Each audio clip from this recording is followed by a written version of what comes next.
Thank you, Michael. And first of all, thank you for organizing the panel and inviting me to be both a moderator and a participant. Let me very quickly read the panel description. It says, at the dawn of the commercial internet, a number of technologies were combined to offer users exciting new services for entertainment, business, education, and government. Today, there are even more technologies and potential applications, but the future is less clear. How can we better explain how digital technologies will be applied in the next 5 or 10 years and what impact they will have on our daily lives? And I have a great panel to help us address these very difficult to predict questions. Let me start by going to each panelist and asking them to briefly introduce themselves and then to tell us what are the, let me say, 2 or 3 technologies that they think will be most impactful for our lives in the next 5 to 10 years. Briefly, because that will set the time for discussion. Nanjira, can we start with you? Sure. Thank you, Arvin, and greetings all from Nairobi, Kenya. My name is Nanjira Sambuli. I'm a fellow in the Technology and International Affairs program at the Carnegie Endowment for International Peace. So which technologies, to Arvin's questions, do I think will impact daily lives of all of us in the next 5 to 10 years? I'll actually stick to the tried and tested one, but ever evolving one, the internet. As we see it, as we experience it, and as many more who are coming online are having very varied experiences from what has been the traditional trajectory of adapting to the internet. So in and of itself, I think it's going to be fascinating. But let me not get into why yet, and I'm excited to have this conversation. Okay, thank you. Amy, would you like to introduce yourself and tell us where you think? Amy, Thank you.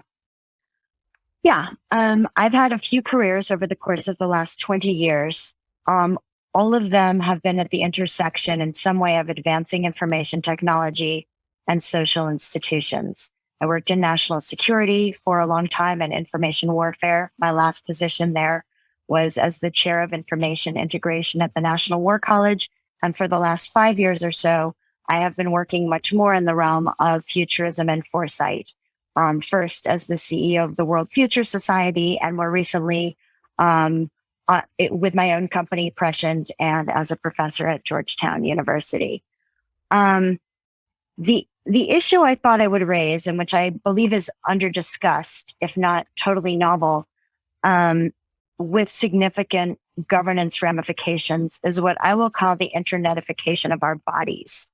The degree to which the markers of our physical sort of existence, our actual bodies, are becoming entailed in the same networks that Nanjira just referenced in our both private and social media. The technologies that I think about will not surprise you. They're not emerging, but the increasing use of biometric identification with implications for security breaches, big glitches, storage issues, and so forth. The processing of aggregated data about and from within our bodies. So massive processing power coupled with artificial intelligence, using data that we are voluntarily and less voluntarily providing those capabilities to do all kinds of things for us and with us. And then the likely rise, this is a little bit less big, but I think there's a likely rise in direct implants in and on our bodies. Maybe Sandy Pentland is the person to talk about that from the very beginning, but for recreational medical health reasons, tattoos to things that float around inside us, maybe later in the century.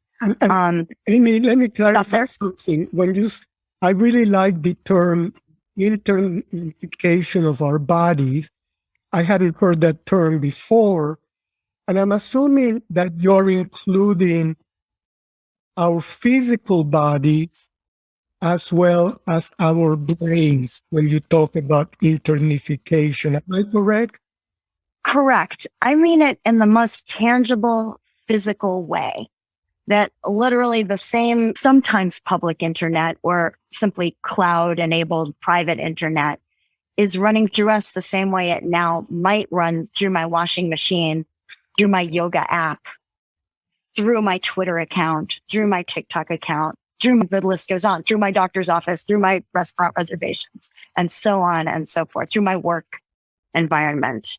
I can stop there. I can bring up later. And one question I want to ask you is, should I be happy or petrified with what you just said? But let's hold on that because there may be good things. Sandy? Okay, so I'm faculty at MIT. I was involved in helping to start the discussion that ended up with GDPR, been involved. I'm on the board of directors for the UN's Global Partnership for Sustainable Development Data, which is trying to think about how we can use data to actually accomplish the sustainable development goal. And I run a regular sort of conversation salon, as it were, at Davos, just to sort of hear all of the different thoughts that industry and government have. And the thing that I see is probably twofold in the internet, and then we'll just mention a little bit about the biology. One is that, the internet was imagined as a communication. It was not imagined as a transaction medium. And what we see is things like Internet of Things, 5G, blockchain, AI, all being invented in part to make transactions more accurate, more efficient, more all sorts of things. The sum of that is turning the internet from a communication medium into a transaction. That means something where you can actually do business and it's legally enforceable and it's subject to regulation and so forth. That turns out to be something that's really important to many people. And we've seen, for instance, state actors who are trading nations, China, Singapore, Switzerland, implementing versions of this that are called Web 3. Web 3 is the combination of IoT and blockchain and AI and smart contracts in an effort to unify and codify transactions in digital means.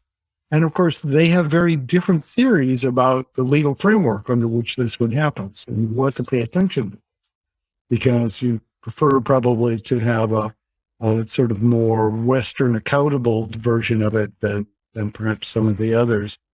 And this, in some ways, comes home to roost most when you talk about digital urbanity, which to me includes things about my physical body, about my microbiome, about my behavior, about any sort of medical records. And at one side, this is tremendous progress. This is really great because it could lead to really personalized medicine, treatment and diagnosis, preventative treatment for me, for you, for everybody. But as Amy was saying, it also has some really security, power dynamics that are troubling. And so things like personal privacy, management of this security go up another level. And then if you really want to go up another level, take a look at things like CRISPR, where we can now edit plants and animals and make things that are small groups of people can now make things that make nuclear weapons look like playthings. That's pretty interesting. And it turns out there are ways to monitor that in this sort of new world of transaction media. But we are just beginning to think about that, and we need to think about that rather urgently. As I said, my name is Erwin Bladowski-Berger, and as Mike Nelson said, I worked at IBM for many years as in the research labs and later as an executive leading a number of initiatives. And I've been involved with the internet at least since the mid-late 1980s. So this panel is very close to home for me because I've been trying to look at where is this heading for quite a while. I started when I was very involved in parallel supercomputing, and of course the supercomputing and research communities were really among the first to embrace the internet. And later on, I was involved in IBM's business strategy, which is the commercial internet, and how do we convince our customers that this is the future and what's likely to happen and so on. And over the decades, I have seen the internet continue to evolve. Some of the predictions people made for the internet didn't quite come to pass. Remember the dot-com bubble as one example. Other predictions have far surpassed our expectations, even though they have taken quite a bit longer to play out than originally thought. In the 1990s, people were saying that the internet would transform the economy by the end of the decade. It didn't quite happen by the end of the 90s, but I think we can all agree that in fact, I would say the biggest way that I think of the internet is that it's been a catalyst that has taken us from the industrial economy of the past 250 years, ever since the Industrial Revolution, to a new kind of digital economy that's only been around for, 25, 30 years. We are in the very early stages. And I find these questions, where is it all going? What's happening next? Amy sent us some stuff to read that even though the future is hard to predict, this is like watching out for asteroids. You don't want to figure out an asteroid is coming a month before it hits. You want to keep scanning the sky to see what's going on out there. And I think of looking at the future and at trends and so on as the equivalent of scanning what's likely to happen to see what's coming at us. And if you look at it carefully, almost anything that's going to be impactful in 10 years, let alone 5 years, it's already being worked on in universities and research labs and so on. Asteroids don't just show up except in science fiction movies. They are always out there. So this is a fascinating dialogue on where are things heading in the 5 to 10 years. Nanjira, I wanted to start with asking you a question. So in the 90s, we were really naive maybe because we had this almost romantic view of the internet as the global village that would bring all of us in the planet together, and we hold hands and sing Kumbaya around the fireplace. And it would be this incredible. And let's say if I go out and ask people, what do you think of this vision of the internet? They may punch me. They may think I'm an idiot. They may say, well, Irving, I think you're a little old. You should be doing something else. I know from your bio, you're very involved in policy matters, correct? Where are we in this vision of the internet as helping bringing us closer together? What do you think? It's interesting, and I really hope nobody has tried to punch you for referring to that, utopian vision, it does still exist in certain varieties. And I see it a lot in markets that are yet to be connected, and the narratives that help spur innovation or investment into certain geographies has the whole kumbaya element to it. I think what we have learned now, having learned about where it all started, this idea of internet as this global village aspect, was placing maybe a bit more hope on humanity. And I guess with the last 20, 30 years have just shown us that we don't neatly fit into boxes, nor can technology necessarily correct for who we actually inherently are as people and as communities. And so I think where we're headed to, in as much as there's that kumbaya-esque aspect to bringing more people to this messy reality that is a global community, is also the fact that, to what Amy was speaking about, the way they are onboarded, if you may call it that, is going to entail what she's speaking about, the internetification of bodies.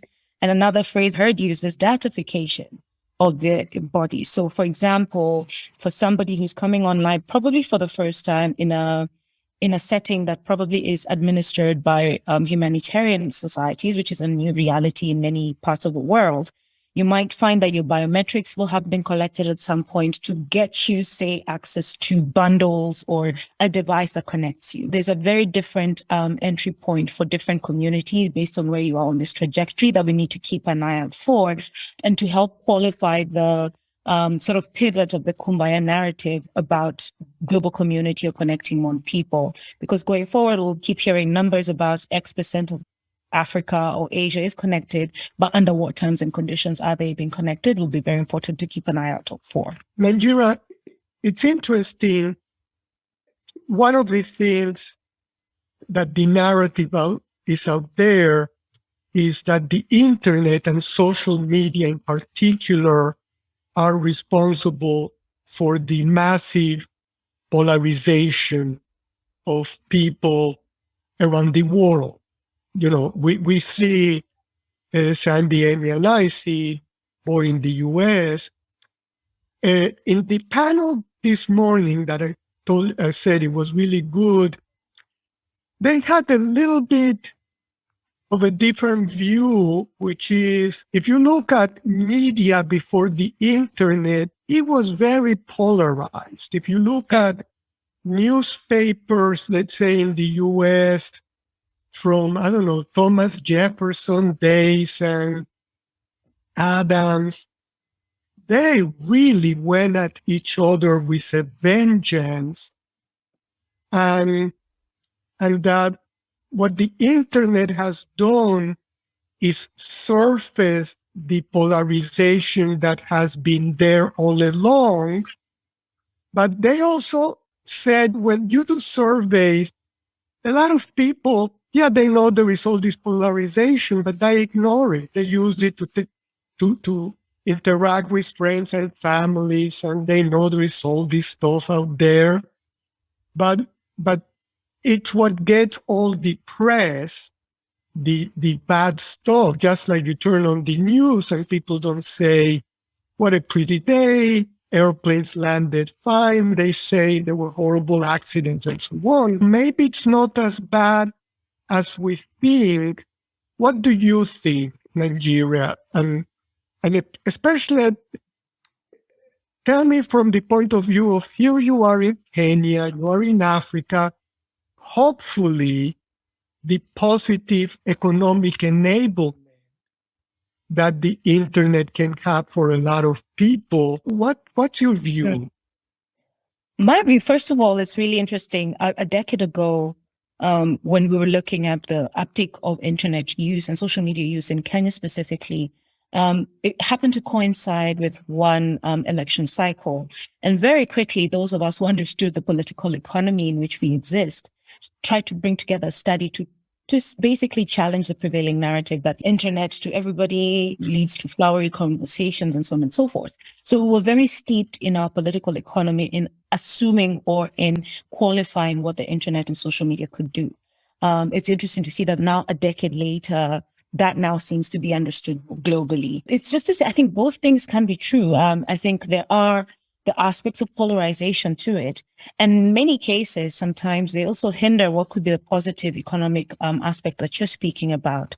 I'm taken by what Sandy said about going from the communication to the transaction space, because I think also users are sometimes splitting how they assign when to participate on the internet and so on and so forth. And I see that a lot in a market like Kenya, where the internet has been a very interesting facilitator of digital financial inclusion, or through fintechs, and very lately through crypto. I think Kenya lists in the top 5 of peer-to-peer crypto transactions in the world, saying a lot about our financial systems, but that's another conversation. So it shows you that, but that you might find in Kenya, in the UK as well, I think I saw this week, younger generations are consuming entire worldviews basically on Instagram and TikTok. So they're a sort of pathway to understanding the world is markedly different from those of us who remember blogging and the internet that was, so to speak. Both things can coexist. And I think, especially for scholars or people who are trying to make sense of where we're going, getting that 360 view is very important, not to weigh one over the other, but to appreciate that all these things are happening in real time. Yeah. Now, Amy, I read also what you said about, in fact, I think it's your day work where you are helping companies look at the future, even though it's very difficult to do, correct? That's a lot of what you do. And so when you're looking at what kinds of new things might be enabled by the internet and digital economy in 5 or 10 years, what are some of these things that you've been discussing with your client? That's an interesting question. There is a diffuse obsession with something called the metaverse. So that is, sort of everybody will giggle. I can't, it's so everybody wants to do something there and they don't know what it is and they don't know why. And, I am not probably particularly the person to, Let me just to help them do that. Amy, I just posted, I've been writing a weekly blog since 2005. And I just posted something this morning that started with transformative technologies. One of their characteristics is that in their very early years, everybody's excited, but they're not sure what they are excited about. But they are excited, and there is no consensus on what it is. And in fact, the analogy I like to use is like the story of people around an elephant trying to describe what it is, and everybody's touching a different part of the elephant, so they all cannot agree. I wonder if it's something like that's happening. We're excited, but we're not sure what we're excited about. I'll tell you, so this whole sort of area of transactions, crypto, metaverse has, first of all, there's what people are sometimes call the crypto bro community, which is like, we're like change everything. And so there's a lot of hype on that side. But when I talk to people about metaverse, or for instance, the sort of Web3 stuff, they say things like, well, we're building a new city. This would be a senior government official. And we would like to be able to put together data and algorithms for traffic, for power, for this, for that. But people won't share their data or their algorithms, but maybe we can make something that cooperates to have a digital twin where we can all begin thinking about what we need together. And they think that's a really interesting version of metaverse. And you can see that. You can imagine designing airplanes. You can imagine designing all sorts of things where there's this sort of cooperative data algorithms, AI type of thing, where it's a design process. And similarly, a friend of mine happens to be president of the Recording Academy, which does the Grammys. So they did the Grammys this year in a metaverse platform, and artists in general are really interested in this because it's a seen from their point of view from a performance platform. And you need to remember that things like Shutterstock, right, which sells professional pictures, are really selling NFTs to people, and Spotify streams music, and those are NFTs also, actually. And it's the surrounding copyright legal framework that makes them valuable and not just completely stolen. And so you can imagine a performance venue where there's interesting things. But, there's also the Ready Player One vision where we all live in this virtual world and shoot at each other. Save us. My friend, I wonder if, I'm sorry, Amy, you go ahead. Well, I was going to say, so I'm so glad that you kind of interceded. I was going to say that the work that I often do, and the reason I talk about the internotification or datafication of bodies, is the inverse of the metaverse. So I know this is a panel about technology, but I try to interest people and often have clients because of that who are interested in the ways in which technology permit us to do things in our existing social institutions. Just to give you an example, a longstanding project that is very much about technology has to do with the future of the American court system and state court system. And there, the questions are, how can we continue to advance justice and constitutional demands for it by being more adept at using some of the emerging technologies? Maybe that looks like a metaverse. Maybe that looks like a, cooperative interoperability across systems that are currently close to each other. It may look like ferrying court users' data, whether they're divorcing or being convicted of a crime or selling an artwork, in ways that aren't happening right now. It's the inverse that is often deeply interesting. Yeah, but again, sometimes in early stages, like the word metaverse, we still don't know quite what it means. For example, one of the things I was involved in toward the end of my IBM career in the late 2010s was Second Life. It looked very exciting. We had a number of projects. It didn't go anywhere. By anywhere, I mean, we couldn't find serious applications for Second Life. There is no question that virtual worlds, quote unquote metaverse, their biggest impact has been in digital games, World of Warcraft and on and on, because that's a view of metaverse. But if by metaverse we mean help us absorb information, make all the information out there far easier to use and absorb by our brains, that's a different thing, and different disciplines will probably do things somewhat different. And that view of metaverse, in my mind, may be the hardest and most important research area over the next 10, 15 years. How do we absorb it? And I don't know the answers. I know avatars were too weird in business then. Maybe now it's better, but do we need better usability? There is no question. So we just need the research. What do you think, Amy? What if we're there already? What if this is an avatar right here? I mean, essentially. It's not reality, yeah.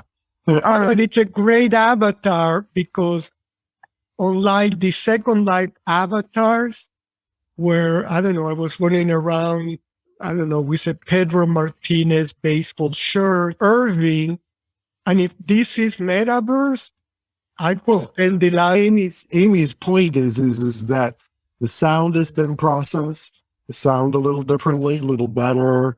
I have a filter that makes my skin tone correct because the lighting, that's not me you're seeing, right? And you could go quite a bit further with this today. Probably we don't, but yeah, why not, right?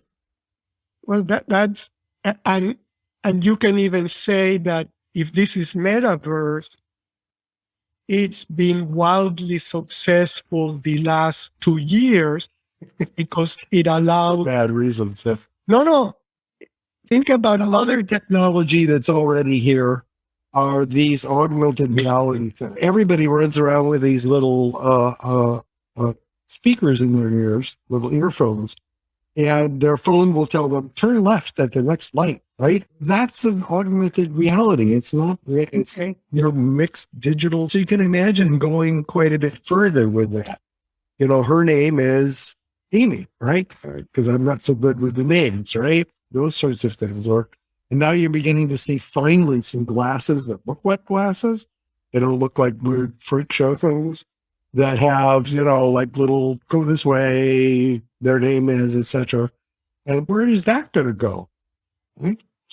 So I think that's really interesting because to take it further, I agree with you utterly. And I was right. I mean, I think that this is an augmented existence. When I look on the subway in the morning, if I'm on it, everybody is on a device or two, or sometimes three on a longer train ride. Your question, Irving, about information made me think about how what these technologies do is actually push us to produce different kinds of information. And that's how information we didn't think was information before, partly because we can and partly because some people think we should. That's how we end up with biometrics. How we end up with measuring I have a baby next door whose sweat I can measure with a monitor, should I choose to, and also their diaper.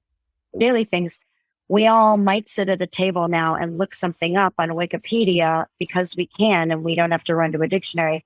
But to extend that further into the world we live in, I want to leave a dot so I don't continue the conversation. But don't our various institutions, formal and communal, then change because of what we now think is information available to us and what we now push ourselves to gather and make sense of in some context?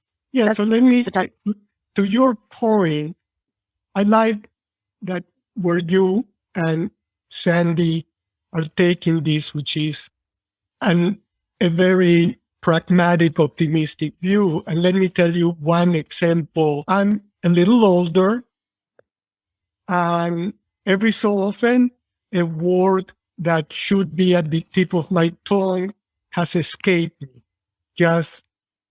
I should have known. I'm thinking Casablanca. Who is the major actor? I know it's Humphrey Bogart, but there are times when that maybe escaped me. However, and this is what, let's say my sister's a little older than me, is concerned about forgetting things because our mother, when she died in her late 80s, early 90s, had dementia toward the end. So she's very worried. What I tell my sister is, when I forget a word, all I need to do is go to this device, and in 2 seconds, I will find it because I haven't forgotten the context. If I'm trying to decide, who were the actors in Casablanca, I'll go to imdb.com, and in 2 seconds I say, Humphrey Bogart and Grace Kelly and so on. And so in many ways, Amy, this device is the internetification of my brain. And I'm being serious. I'm not, and if you say, well, why don't I put it inside? The answer is, I don't want to have every time I need to upgrade the technology, I don't want to go for brain surgery. So it's a little bit easier to have a looser interface. Is that a correct way of thinking? And Nigeria, then I'll come to you in a second. Is that too far out to think, or is that a reasonable way of looking at this divide? If Zoom is the metaverse, then hell, my iPhone is an extension of my brain. Yes. What you're making me think of there, I mean, there's not a think tank that's more not conservative politically, but in its thinking than Brookings, I think.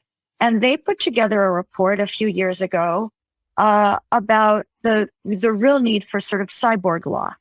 And they would count as your cyborgification and mine, frankly. You don't have to be that old to forget that stuff. It's a little, it definitely changes with aging. Crap. Not bad. In any event, so there are people that you think of as straight-laced at, Eastern University, think seriously about the need to advance kind of legislation and the conceptualization of all this stuff, because we are now en route to a version of cyborg status. Yeah, Nigeria. Yeah. Go ahead, please. I mean, I actually just listening to how the conversation has proceeded made me think of something else that will be very fundamental, which is the infrastructure that makes all of this possible. Think energy grids, think the built environment that will need all these, sort of musts or whatever will have as 5G in the end installed, versus where I am, where I may have the same device, but I am a minority, right? And what that divides that could also be introduced if, say, too many people focus resources on the metaverse and forget that people who just need the good old stuff, tried and tested, are being left behind. And I think it's being compounded. So energy sources really does bring us to climate change. The kinds of minerals that will be needed bring us to the ongoing complexities of the extractives industry. And then, by the time we think about the bodies as well, you start to see the arc of some, imbalances really in how the globe is today, but also how our demands for these new technologies could actually exacerbate that. One of the things that I keep in mind, because I'm a little older too, is that, when I started working in poor communities in Latin America, lived in India and set up things, it was very common for people to say that half the people in the world had never made a phone call. And of course now, 80% of the people in the world have a phone, digital phone, and can at least send messages and receive messages pretty much to anywhere.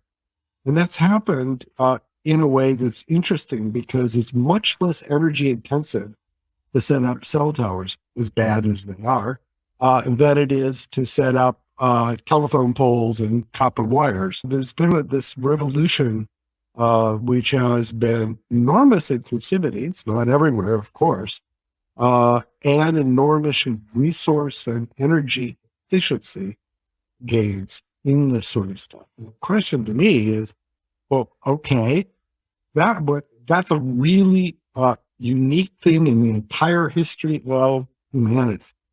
Is there something we can do to do it one better? I don't really know, but I do notice that, for instance, the satellites that Musk is putting up provide internet pretty much everywhere, and there's no cell towers. There's no the cell towers are pretty bad because they have these big diesel co-generators and they have a lot of power and stuff. So this is much lower power. Not to say that Musk has the solution, but ours, there that next sort of generation thing where it's even lower power and less resource intensive and far more inclusive, an extra 20%. And I'd like to see people thinking about how can we redo this burst of inclusivity and it's not quite greening, but definitely a lot less resource than the old sort of copper wire way of doing things. I wanted to ask you a question, Sandy, also. By the way, since 2005, I've been affiliated with MIT. I'm a research affiliate of the Sloan School of Management, and I'm involved in 3 research groups. One of them is I'm a fellow of Sandy's Connection Science group.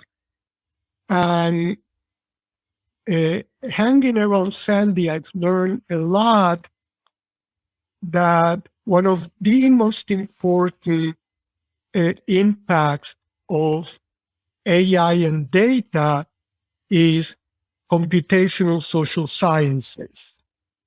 That is being able it gets back to a point, I don't know if it was Amy or Nanjira that mentioned it, the datafication of the economy and society.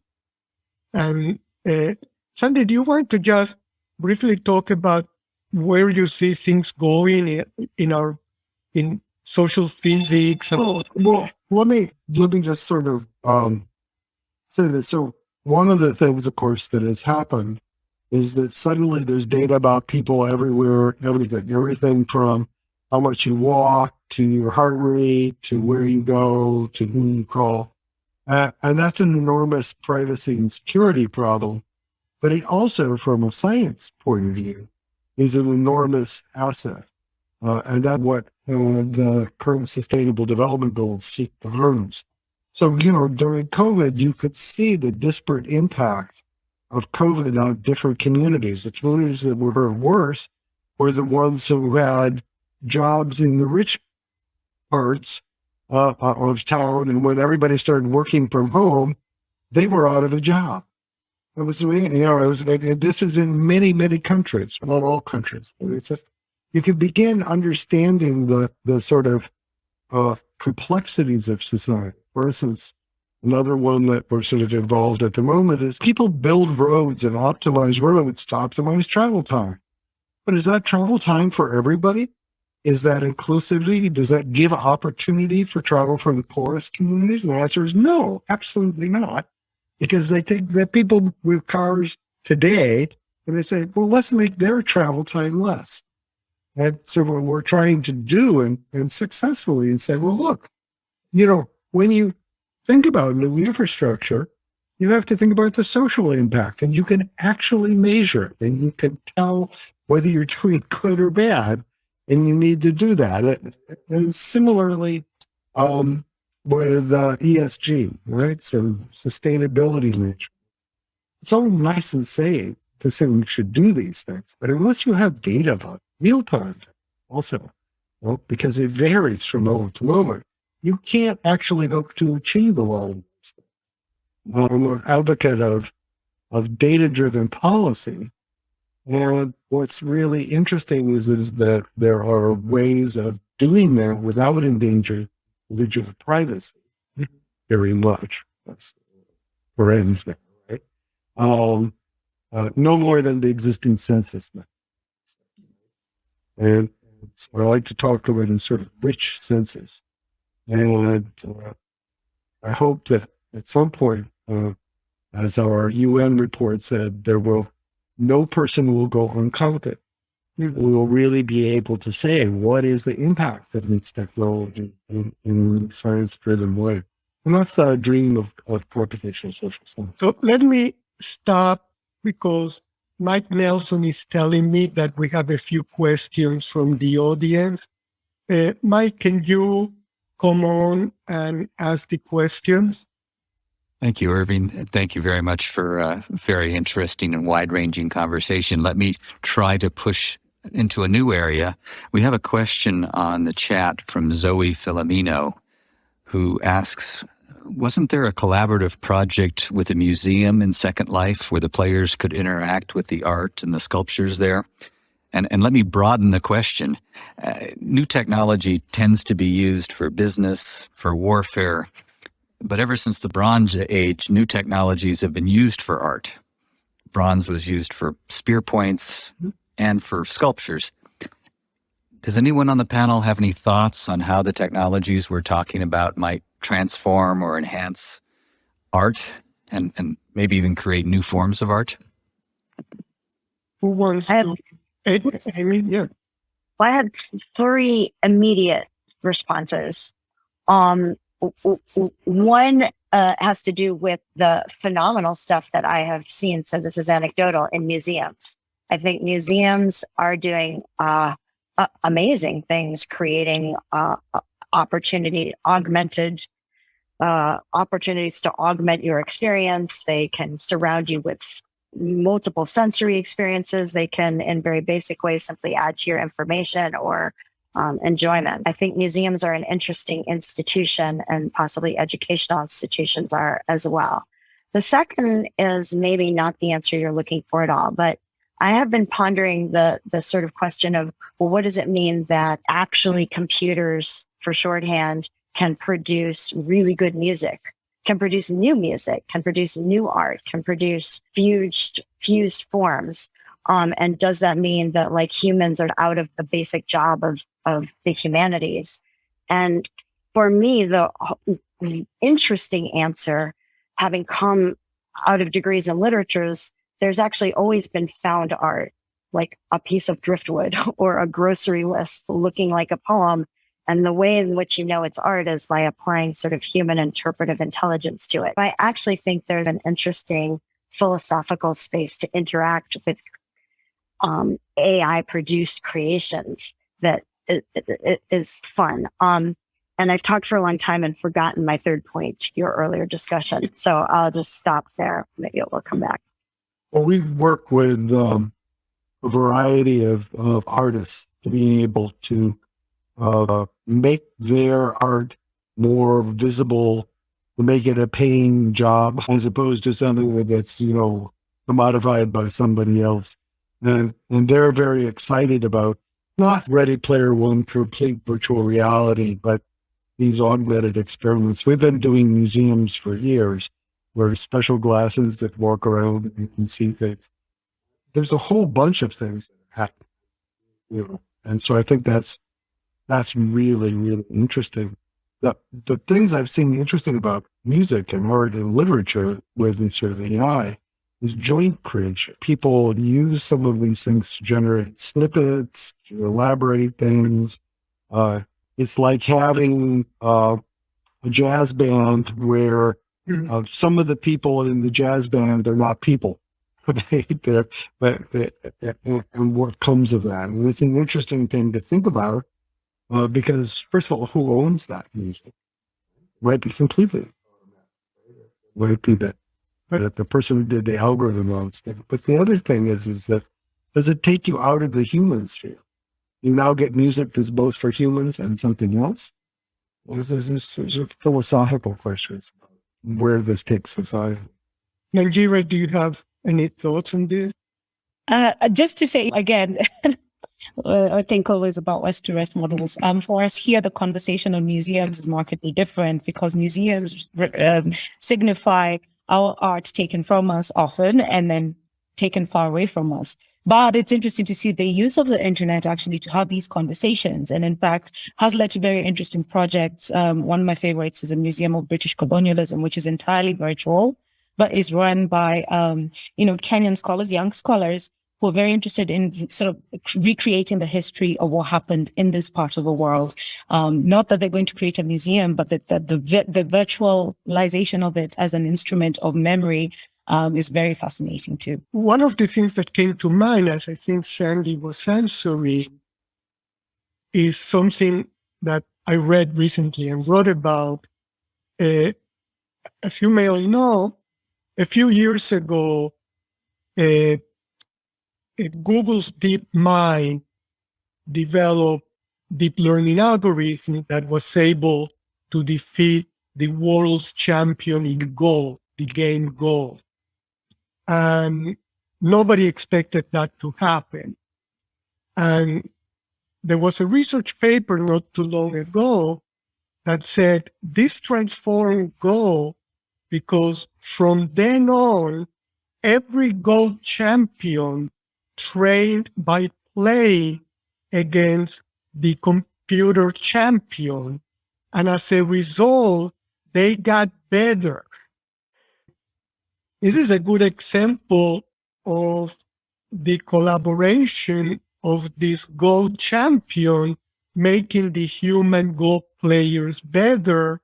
And something like that I know has been happening with chess. You can imagine creative artists interacting with the machine. I think, Sandy, you mentioned that you have a group creating things, and it's totally reasonable that one of your assistants is this machine that, because it's a damn machine, happens to have some unique qualities that the humans don't have, like access to gigantic.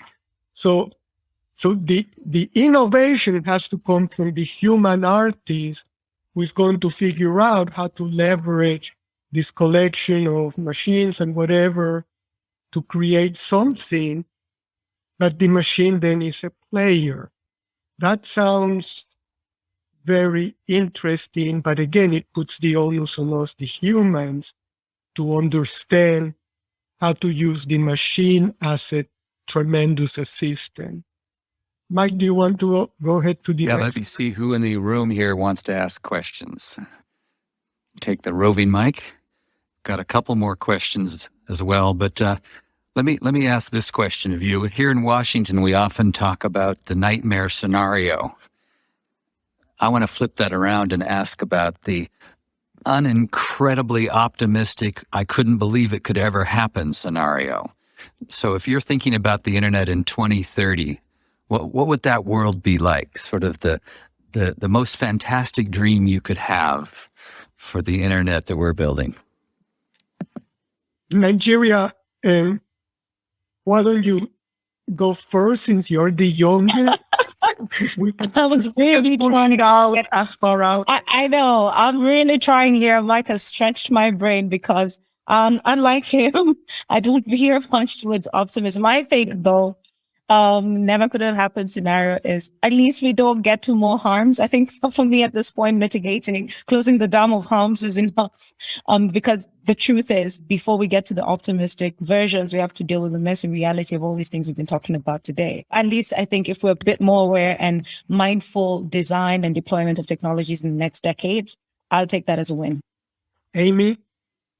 Yeah, I don't really do utopian visions, but I am a very optimistic person. I'll just take Twitter since I'm an old person now. For the last few years and how much people have noted discord and rancor and the polarization we started the conversation with. For me, was about the diversity of voices who have not been there before.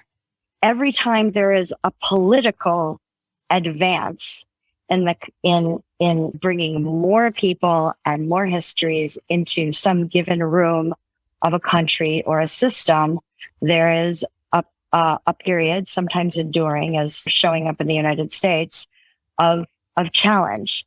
But to me, this is what it can sound like when we're not used to having as many different kinds of voices show up in a place as there are. Social media, to stop there, is offering us an opportunity to develop new norms of conversation with wider groups of voices than ever before.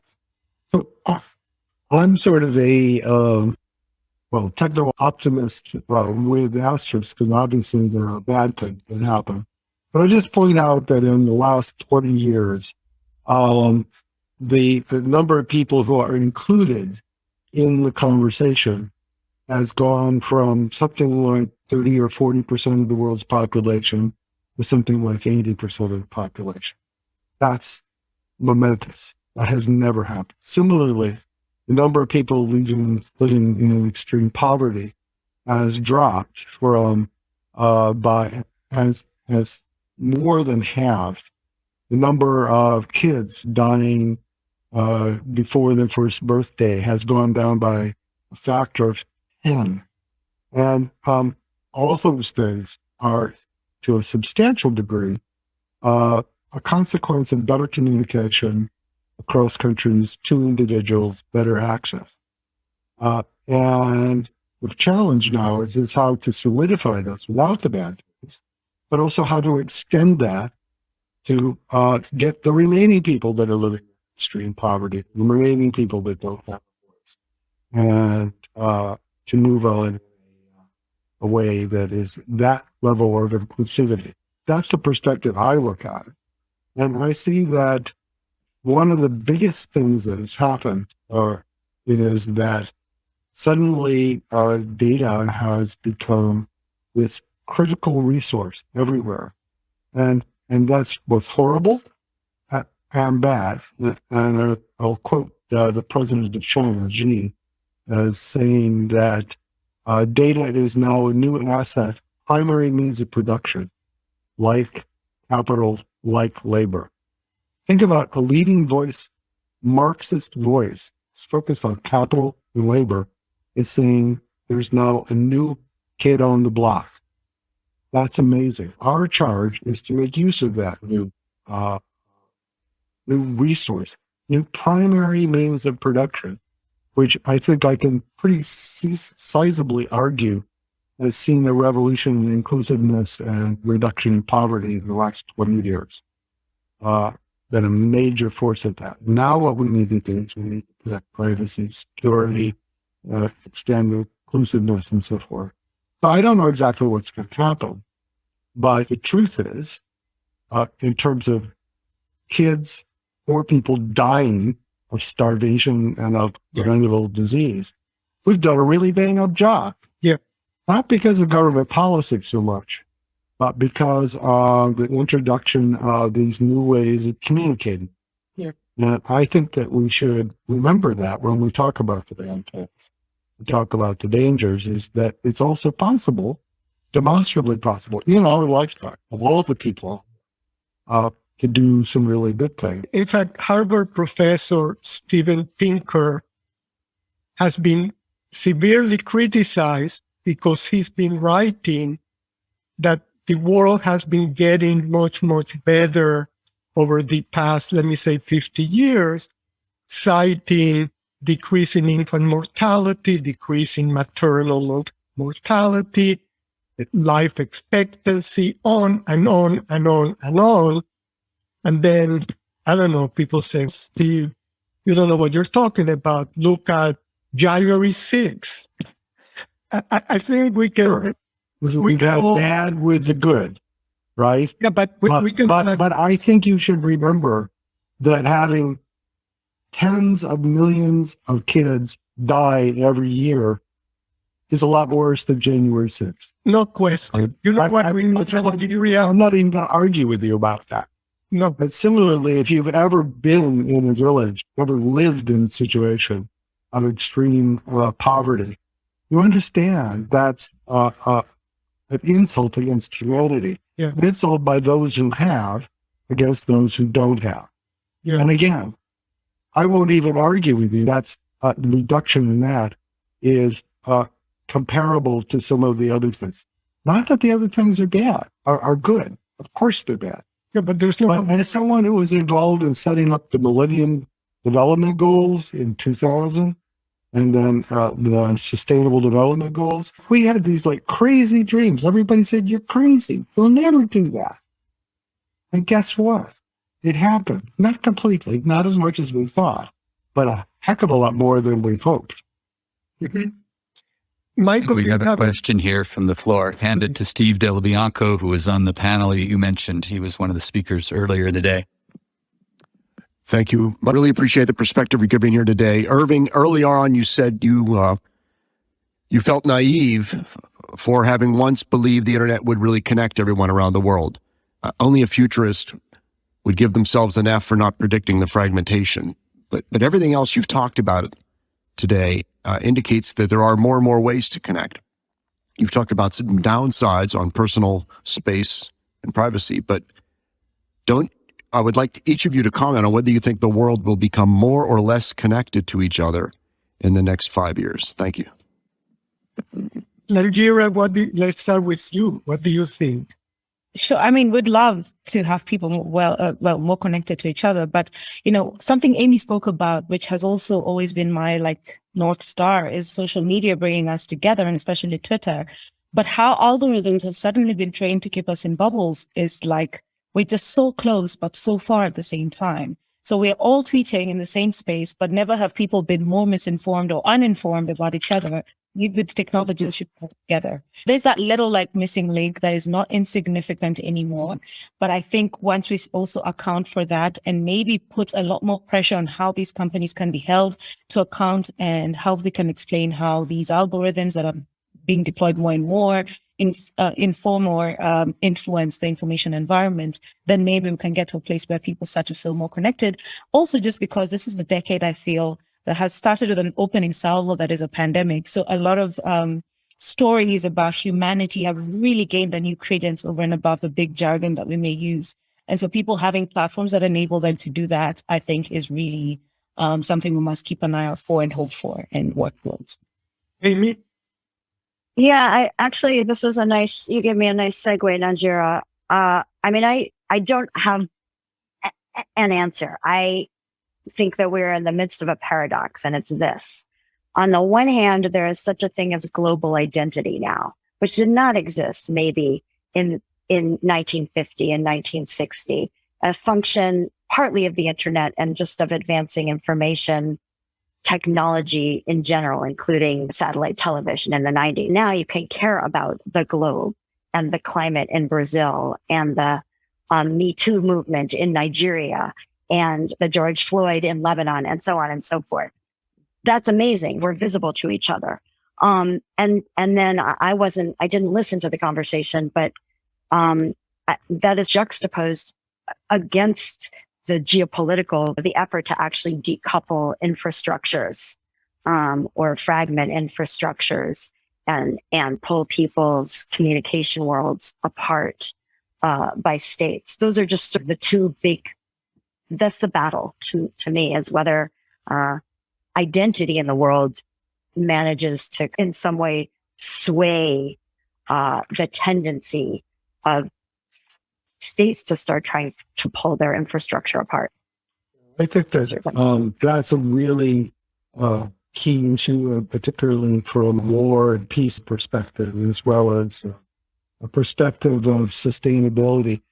Unfortunately, I think that the die is already cast that we're going to have our global communication structure, global transaction structure broken into East and West and the South, for instance. But I think that it's not quite the same as the Greek power struggles in Europe that led to World War I, II. It's not quite the same as the Cold War. But I think that we are seeing coalescing of the world into these major interests. In a sense, it's inevitable. Whenever you have sort of a push towards something, you get a rebound. You got to push towards globalization. We're aware of these things, global trade. That caused a number of problems that have caused a pushback. And now we're in this phase where we're seeing things break up into these large. As an optimist, I would say probably eventually we'll bounce back the other way, but we might be in for a bad 20 years, maybe more. So we are pretty much out of time. And my summary of this panel is that it's actually quite positive. It's like the earlier panel that Steve Bianco was on. I don't know if Steve will agree with me, but I thought the view was, yes, social media is a pain in the ass and there are all these extremists doing all this stuff. But, Irving, you can ignore that and just use it to, I don't know, talk to people. And one thing that I love that we discussed in the panel is, Irving, you are interacting over a form of metaverse. Yes, it's not the same metaverse that you would use to play World of Warcraft, but you're not playing World of Warcraft. And this could get better. This will be better. Maybe this is not bad. And avatars in Second Life will not. Maybe the last thing I'll say is that I really do believe we're in a transition to a new kind of digital economy. That's a big deal because the last time we had that kind of transition was in the late 1700s, 1780 or so, with the advent of the Industrial Revolution. 20, 30 years is nothing in a massive transition. So we have a lot of things to work out, but let's us be very hopeful that we are working out. And with that, let me thank Nanjira, Amy, and Sandy for such a stimulating panel. Thank you, Mike, for organizing it. Thank you, Irving. Yeah, absolutely.